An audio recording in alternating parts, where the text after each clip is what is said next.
अब या मैं ये इसको क्या करता हूँ भाई, एक लेवल ऊपर, ठीक है, ये मेरा पीक पॉइंट है, मेरे ये हायर इंटेलिजेंट, ऑफ कोर्स भाई, क्योंकि वो ऊपर रहे तो वो इतने रहे हैं कि ऐसा कोई हो ही नहीं सकता कंपैरिजन, ठीक है। बस और ऑफ कोर्स भाई कोई ना कोई हेल्प मिला ही है इंसानियत को, वरना हम लोग जितने चूतिया प्राणी हैं, ठीक है, हमें ऐसे खाली छोड़ दो, साला अगला 100 साल में लड़ उड़ के मर जाएंगे। तो इतना तक अच्छा एग्जिस्ट कर रहे हैं भाई बिना, हाँ हाँ, बोलो भाई बोल लो। नहीं, हम बोल रहे थे आप जो आगे बताने वाले उसमें क्या जापान का कोई रेफरेंस है?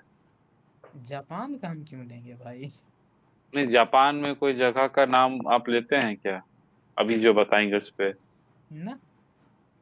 अच्छा ठीक ठीक, नहीं तो हमको लगा कि कहीं उस तरफ तो ओहो, नहीं जा रहे। ये सोचा कहीं चोरी ना हो जाए, चीटिंग, ऑनलाइन अरे इसमें ना भाई, ना ना। चीटिंग।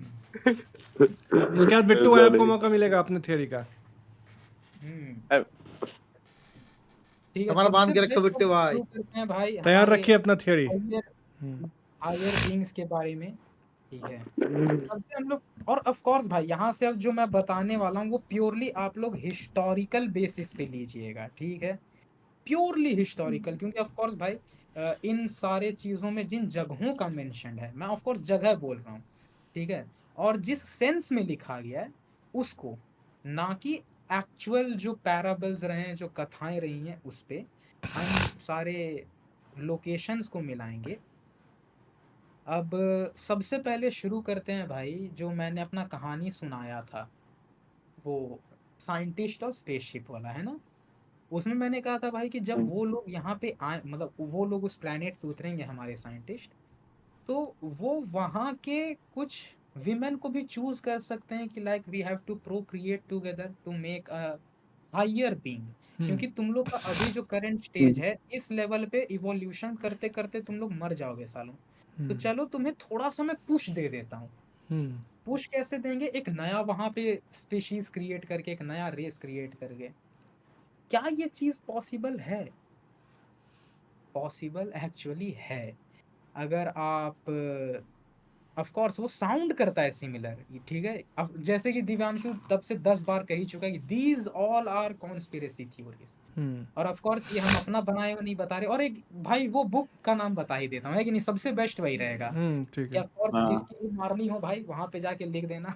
हम्म तो वो जिस बुक से एक्चुअली मैं ये बता रहा हूँ, और शुरुआत से जो मैं बताते आ रहा हूँ, उस बुक का नाम है चैरियट्स ऑफ द गॉड्स, ठीक है, 1968 में पब्लिश हुआ था गाइस, और बहुत ज्यादा सनसनीखेज बुक रहा था ये, पता है, बहुत ज्यादा, इतना ज्यादा रहा था कि साला कार्ल सैगन और ये सब इस पे अपना कमेंट देने लगे थे कि भाई ये क्या लिख दिया, कैसे लिख दिया। तो उस बुक में ही ये चीज मेंशन्ड है कि अगर आप एग्जैक्ट एक्यूरेट इसके साथ में चलूं भाई, बिकॉज जो कि मेरा सिग्नेचर स्टाइल है, तो बुक ऑफ जेनेसिस में, ठीक है, ये लिखा हुआ है, बुक ऑफ जेनेसिस बाइबल के ओल्ड टेस्टामेंट का है भाई। उसमें लिखा गया ना, and it came to pass when men began to multiply on the face of the earth and daughters were born unto them, that the sons of God saw the daughters of men that they were fair, and they took them wives of all which they chose। ये verse क्या कह रहा है भाई कि जो sons of God थे, यानी जो गॉड के सन्स थे, उन्होंने टुक डॉटर्स ऑफ मेन। यहाँ पे दो डिवीजन क्रिएट किया जा रहा है कि एक इंसान एग्जिस्ट कर रहे हैं, हम लोग इंसान, एक सन्स ऑफ गॉड, वो इंसानों की बेटियों से शादी कर रहे हैं एंड वहां से फिर मल्टीप्लाई हो रहा है। Going back to our scientist वाला थियरी, जो हायर लाइफ बीइंग, मतलब इंटेलिजेंट बीइंग्स होंगे, वो इनके साथ आएंगे यार कांटेक्ट में, जो वहाँ के लोगों की औरतें होंगी या फिर जो फीमेल है वहाँ की, वहां से एक नया स्पीशीज जन्म ले सकता है, ठीक है। और इसी के बाद से जितने भी आप लाइनेज देखते जाइएगा, जिसमें सबसे बेस्ट एग्जाम्पल है भाई, वो है नोआह का। जो नोआह का आप लोगों ने नाम सुना होगा, जो वो नाव बनाए थे आर्क, जिसमें सभी अच्छा हाँ। इंसान जानवर सबको भरा गया था भाई कि ऐसा कुछ होने वाला है। उनको लेके भी ये था कि he was actually one of the sons of God का, मतलब रेस से बिलोंग करते थे, ठीक है। और उनके बारे में उनके पिताजी जो थे वो थोड़े से कंसर्निंग हो गए थे कि भाई ये हमारे जैसा क्यों नहीं है दिखने में। तो उनको लेके वो अपने पिताजी से बात करने गए। उनके पिताजी इनॉक से बात करने गए। इनॉक भी उसी तरह के सेम रेस से बिलोंग करने वाले पर्सन थे, ठीक है, जो कि सन्स ऑफ गॉड से है। तो वो इनॉक बताते हैं कि जो बच्चा है आपके घर में वो नॉर्मल नहीं है, वो एक्चुअली हायर रेस से बिलोंग करता है, तो आप उसका ध्यान रखिएगा और उसका नाम रखिएगा नोआ। वो एक बड़े पर्पस के लिए पैदा हुआ है। और बाद में वो जो इनॉक थे वो खुद एक फायरी चैरियट में बैठ के वापस से चले गए थे, जहां से बाकी मतलब जो हायर बींग्स आते थे उसी में, ठीक है। तो ये उसका एक पहला प्रूफ है उस कहानी का कि लाइक ऐसा क्यों लिखा जा रहा है इसमें, ठीक है, कि they took the daughter of man. यहाँ मैन सन्स ऑफ गॉड और एक गॉड हिमसेल्फ, उनको तो हम पिक्चर में लाएंगे ही नहीं ऑफ कोर्स, वो तो एक ट्रांसेंडेंटल एंटिटी है भाई।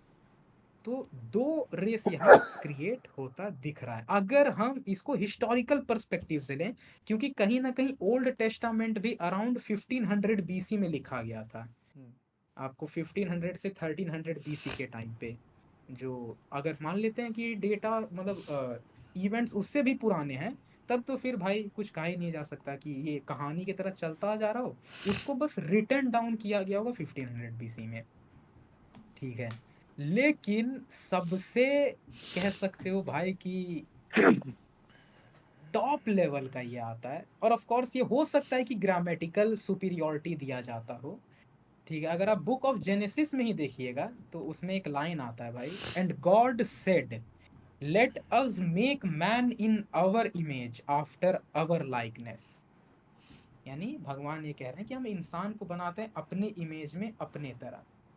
लेकिन वो क्या सिलेबल यूज कर रहे हैं, let us make in our image, us and our, जबकि हम जानते हैं भाई कि गॉड इज वन, एक ही होना चाहिए, क्योंकि एक के अलावा तो भाई फिर वो कोई हक है नहीं किसी चीज के पास, ठीक है, he is the only one. तो ये अस एंड आवर क्यों आ रहा है, ठीक है, इन चीजों को लिखने में। इसके अगर हम लोग आगे चलें थोड़ा सा, ठीक है, तो उसके बाद आता है भाई कि इन चीजों के साथ ये किया गया कि आप इंटरब्रीड करवा रहे हो या फिर अलग अलग रेसेस बन रहे ताकि चीजें ज्यादा बेहतर वे में आगे बढ़ते रहे। तो हम लोग चलते हैं भाई अपने सबसे बेस्ट इस पे कि जो हायर बींग्स आएंगे किसी लोअर सिविलाइजेशन के पास, वो उनको क्या सिखाएंगे, कल्चर, मोरालिटी, तुम बेहतर बनो भाई। उसके लिए वो क्या देंगे, ये एक सेट ऑफ रूल्स, ये चीजें करते जाओ भाई तो ही तुम बेहतर बनोगे। इसके अलावा कुछ भी नौटंकी करे तुम्हारा फिर कोई रास्ता ही नहीं कि तुम कभी बेहतर बन पाओगे, ठीक है। अब इस चीज को सबसे बेस्ट एक्सप्लेन करता है भाई 10 लॉट commandments। की कहानी। हाँ, 10 कमेंडमेंट्स तो है ही वो जो उनको बताया जाता है। एक है भाई लॉट, वो एक्चुअली बहुत ही, अगर आप पीछे जाके ट्रेस करिएगा तो वो प्रोफेट इब्राहिम के मतलब लाइनेज में आते थे, उनके रिलेटिव्स में। तो लॉट जो रहते थे वो रहते थे सोडोम और गमोरा में। गोमोरा लिखा जाता है, वो सिटीज थी भाई दोनों।